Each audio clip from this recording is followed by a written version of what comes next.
안녕하세요. 저는 코로나 3주차 아직도 기력이 없고 기침 가래가 드글드글 끓는 걸쭉한 유튜버 김알파카입니다. 딱히 크게 아픈 곳은 없지만 팔다리에 힘이 없고요.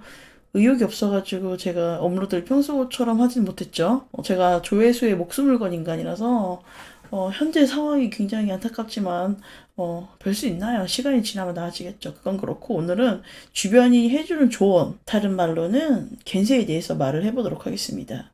모든 조언이나 충고 내지는 간섭이 내 인생에 겐세를 놓는 건 아니에요. 근데 살다 보면 이게 도움을 주자는 건지 방해를 하자는 건지 헷갈릴 수가 있거든요. 나조라고 하는 소리인가 아닌가 이렇게 긴가민가 할 때, 아리까리 할 때 보면 좋은 영상 오늘 준비했습니다. 얼마 전에 제 영상에 댓글이 달렸는데 악플은 아니고요. 평소처럼 야 씹고 넘어갈까. 제가 현실적으로 그렇게 일일이 답변을 다 해드리지 못하고 있거든요. 저도 먹고 사느라 바쁘기 때문에. 그런데 이번만큼은 제가 답변을 나름 성의껏 해드렸습니다. 한번 읽어볼게요. 안녕하세요. 지휘생과 재학 중인 새내기입니다. 정말 뜬금없지만 1년 전 영상에서 가르쳐준 공부법 보면서 화이팅하고 있어요. 근데 주변에서 자꾸 공부한 거에 비해 돈을 못 번다. 그러니까 지휘생사란 직업이 이런 소리 때문에 의욕 떨어져요. 제가 가는 길이 맞는 걸까요? 그냥 무턱대고 털어봅니다. 어떠세요? 제가 도저히 지나칠 수 없는 약간 어그로 끌리는 내용? 제가 사연을 읽어보니까 일단은 주변이 도움이 안 되는 발언을 하고 있습니다. 그리고 제대로 알지 못하면서 제 말씀을 해주신 것 같고, 제가 또 제야의 순살 장인으로서 뼈를 한번 발라보도록 할게요. 이렇게 말씀해주신 사연자의 주변인이 가족일 수도 있고 친한 친구일 수도 있기 때문에 제가 심한 말은 하지 않겠습니다. 사연자 치위생과 학생 1학년으로 보이고, 근데 주변인이 공부하는 양에 비해서 그 직업은 돈을 많이 버는 직업이 아니다라고 말씀해 주셨는데, 제가 또 전공자로서 선배로서 솔직하게 말씀을 드리자면은 돈을 그렇게 많이 버는 직업이 아닌 건 맞아요. 하지만 누구랑 비교해서 돈을 그렇게 많이 벌지는 못한다. 그 기준이 있어야겠죠. 현재 보건계열을 들어갈 만한 성적을 가지고 다른 학과를 다니고 졸업을 했다고 쳐봅시다. 인서울 유명 대학은 까놓고 말해서 그 성적으로는 가기가 힘들어요. 그러면 이제 졸업했을 때 대기업을 간다? 그것도 조금 무리됐어. 뭐 갈라만 갈 수도 있는데 무리됐어. 특히나 이제 전문대회 조울 같은 경우에는 무리됐어. 그래도 뭐 조소 정도는 취직을 할 수가 있습니다. 조소에서 받을 수 있는 임금하고 치과에서 받는 임금을 비교해 보면은 또이또이 도찐개찐이라고 하죠. 비슷합니다. 그건 왜 그러냐? 동네 치과도 따지고 보면은 조소예요. 작은 기업입니다. 그리고 또 5인 미만 사업장이 많아요. 그래서 치위생과를 갈 성적으로 다른 학과를 다녀도 결국에 벌이는 그다지 크게 차이가 나지 않는다. 특히나 사회 초년생일 때 이렇게 나와서 보면은 오히려 치과가 더 받는 경우도 있고요. 근데 뭐 요즘엔 좀 임금이 좀 오르고 그랬는데 아무튼 저 때는 그랬습니다. 그리고 이건 제가 확실히 말씀을 드릴 수 있는 게, 저는 치위생과를 가기 전에 직장을 다닌 경험이 있어요. 그러니까 본인이 직장인으로서 높은 연봉을 받으려면은 대기업을 가셔야죠. 아니면은 특별한 스펙이 있어야 돼요. 뭐 기술이 있든가.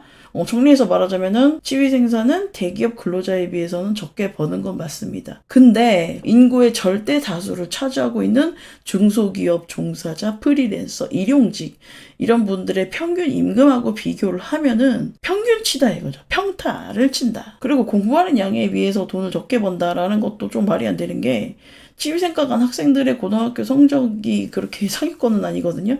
약간 중간 정도 되면은 갈 수 있고, 또 중간보다 살짝 조금이 그 정도 취직을 염두에 두고 이제 학교를 간다면은 뭐 그럴 수 있고요. 평소에 그렇게 공부를 열심히 하는 편은 아니라고 할 수 있죠. 공부 잘했으면 서울대 갔겠죠.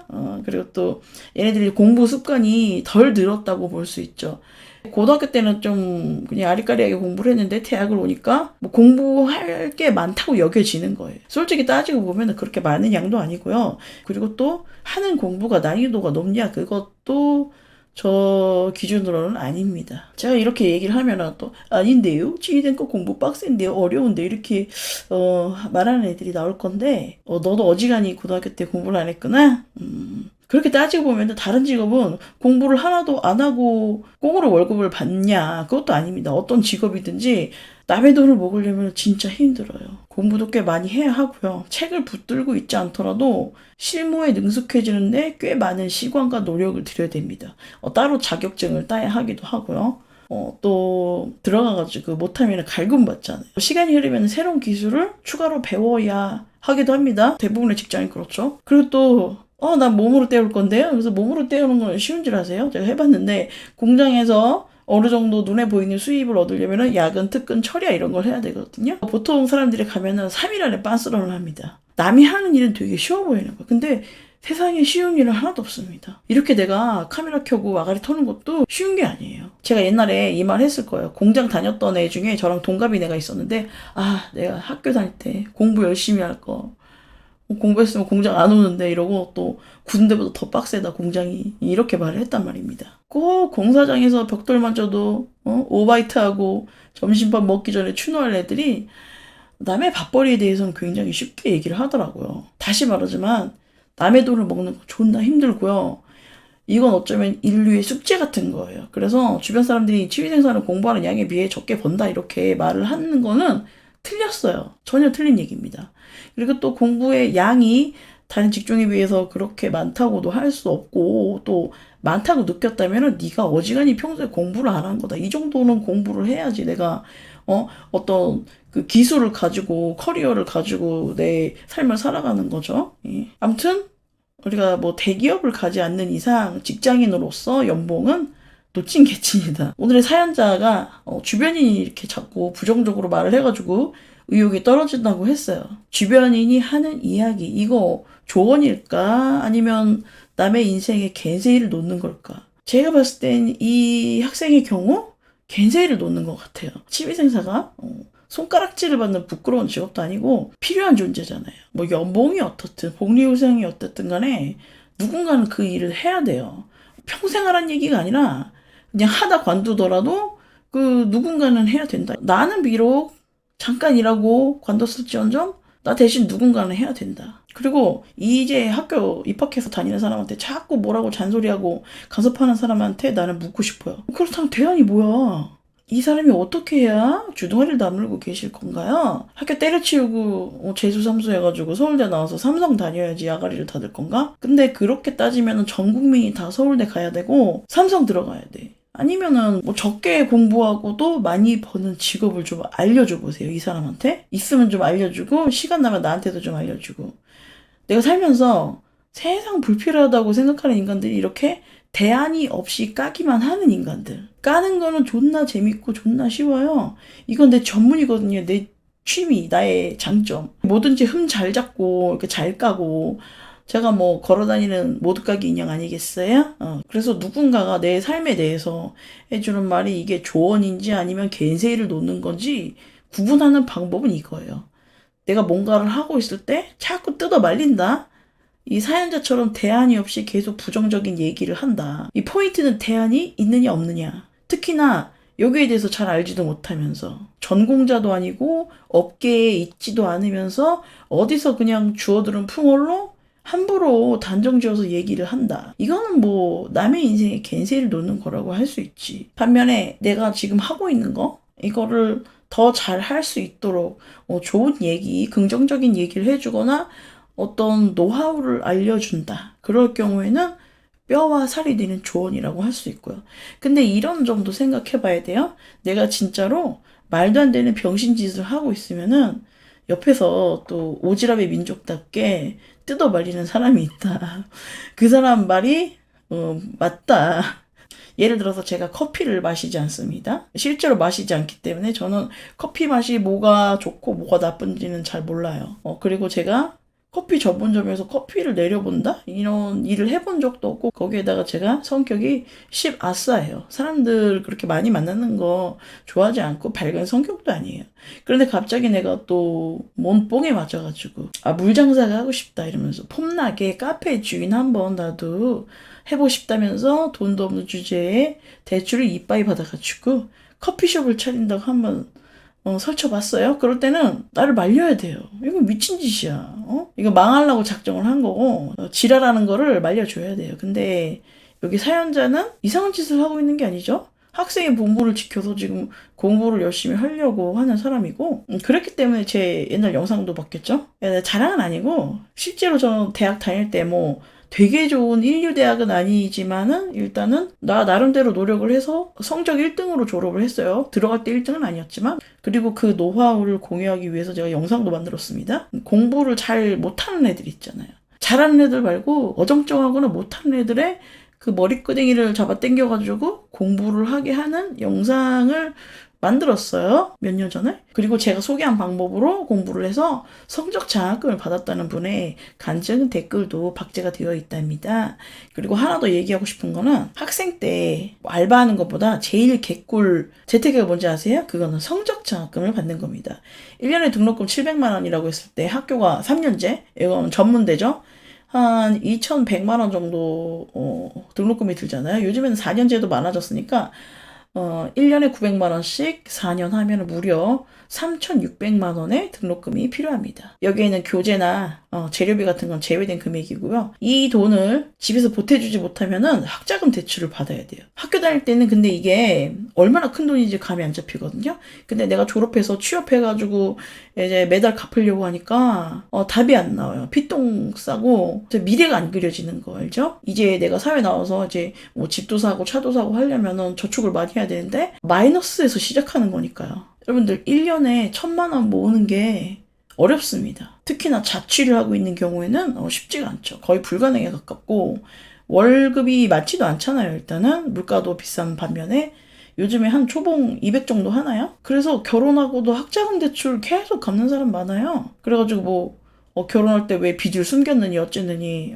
싸우죠. 그러니까 사회생활 초장부터 3,600만 원이라는 빚을 깔고 시작을 하면은 남들보다 그만큼 늦춰지는 거예요. 언제 애 낳고 언제 집 사고 언제 차 사고 하냐고요. 그러니까 인생에 답이 없을 때는 공부라도 해야지. 그래서 장학금을 빨아먹는다. 이때 필요한 거는 헝그리 정신과 질긴 근성. 또 공부하면 누가 뺏어가는 거 아니잖아요. 다 내 머릿속으로 들어오는 것이고 그리고 보건계열의 경우에는 특히 학교 때 배운 거를 평생 우리가 먹으면서 쓰잖아요. 이거는 진짜입니다. 마지막으로 사연자분께서는 옆에서 자꾸 이렇게 고춧가루를 뿌려야 되니까 의욕도 떨어지고 마음이 막 흔들린다고 했어요. 아마도 옆에서 뭐라고 간섭하는 사람이 부모님인 경우에는 이게 더 흔들린다는 거죠. 친구나 지인이 하는 말에 비하면은 부모님이 하는 말은 파괴력이 엄청납니다. 근데 이렇게 나이가 어린 사람일수록 본인 부모님이라는 존재가 굉장히 실제와는 다르게 전지전능한 사람으로 보이거든요. 하지만 현실 세계에서 본인의 부모님께서는 현명한 사람이 아닐 수도 있고 또 인격적으로 성숙하지 않은 사람일 수도 있습니다. 밖에 나가면 이상한 사람들 되게 많잖아요. 되게 개념 없이 행동하고 매너 없고 그런 사람들. 근데 그런 사람들도 누군가의 아버지나 어머니란 얘기. 이거를 꼭 기억해 두고 어쩌면 우리 부모님이 그렇게 현명하지 않은 분일 수도 있다.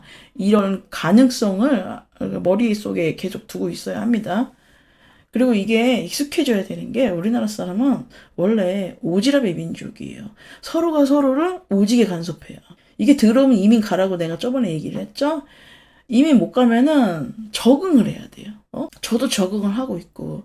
그리고 사람들이 되게 쉽게 말하잖아요. 부정적인 말하고 간섭하는 사람들 손절하세요. 이런 사람들 옆에 두지 마세요. 근데 이거 어서 많이 듣던 소리다. 손절하라는 얘기. 근데 일일이 손절하는 게 현실적으로는 불가능하고요. 손절하라고 그렇게 부르짖는 사람도 남한테는 그렇게 오지랖 부려요. 원래 이렇게 내로남불 하는 거야. 뭐 손절해라 어쩌라 이런 사람들이 실생활에서 남한테 간섭 존나게 많이 한다. 이거는 한국인의 종특이므로 고쳐지지 않는다. 불치병. 아까 말했던 학과나 직업 선택에서도 내가 어리고 그러니까 많이 흔들릴 수가 있는데 모든 직업이든 합법의 테두리 안에서는 장단점이 있어요. 내가 특정 직업을 선택한 거는 장점이 있어서 그런 거잖아요. 근데 장점만큼이나 단점을 좀 알고 시작해야지. 그러면은 좀 덜 흔들립니다. 나는 이 직업이 이런 단점이 있지만 그거를 상쇄할 수 있는 장점이 있으니까 선택한 거야. 아니면은 좀 안 좋지만 내가 대안이 없으니까 이 직업을 통해서 그래 저축이라도 많이 해보자 이런 식으로 현실적으로 생각을 해야 된다 이거죠. 그리고 저번에 생방송에서도 말했는데 다들 자기 직업 하지 말라고 그래요. 간호사인 사람, 간호사 하지 마. 물리치료사, 물리치료과 오지를 마. 입학 원서도 넣지 마. 하고 또 미용실 하는 사람, 미용 일 하지 마. 진짜 다 자기 일은 다 하지 말라고 한다니까.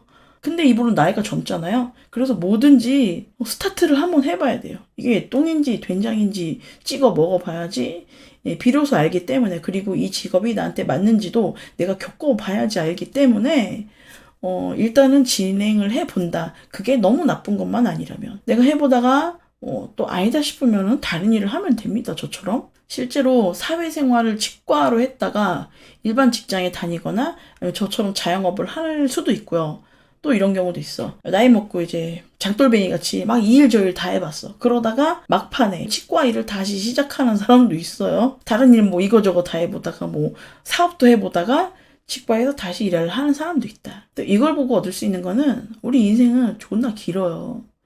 그렇게 똑같은 직업, 하나의 직업으로 평생을 사는 사람이 많이 없습니다. 살다가 내가 한두 번 정도는 직업을 바꿔야 하는 거고, 이게 이상한 건 아닙니다. 그리고 또 이건 다른 얘기인데, 사람들이 결국엔 어차피 지가 꼴리는 대로 살아요. 꼴리는 대로 선택하고. 한 99% 정도는 옆에서 누가 뭐라고 고춧가루 뭐 후춧가루 뿌리든 간에 자기 맘대로 결정해서 산다 이겁니다. 사람들이 막 옆에서 힘 빠지게 한다. 징징 그러지만은 결국에는 우리는 대부분 지 꼴리는 대로 산다. 또 내 결정이 흔들린다는 것은 그래서 누가 하지 말라 그래가지고 내가 관둬버린다. 이거는 확신이 없는 거죠. 줏대가 없는 거고, 이렇게 살면은 굉장히 불행해져요. 그리고 또 심성이 나약한 인간이란 거고, 사람은 지 꼴리는 대로 살아야 되거든요. 그렇게 남을 괴롭히거나 법을 어기거나 이런 것만 아니면은 대부분의 사람들은 꼴리는 대로 살고 꼴리는 대로 살아야만 한다. 아무튼 저도 제 멋대로 살고 있고요. 책임도 본인 스스로 지면 되는 거니까 나 뭐 원망하지 말고 그럼 되는 거잖아요. 저는 계속 꼴리는 대로 방송을 하도록 하겠습니다. 제가 좀 코로나가 다 완벽하게 나은 게 아니라서 목이 좀 안 좋은데요. 어쩔 수 없죠. 네, 방송 여기까지.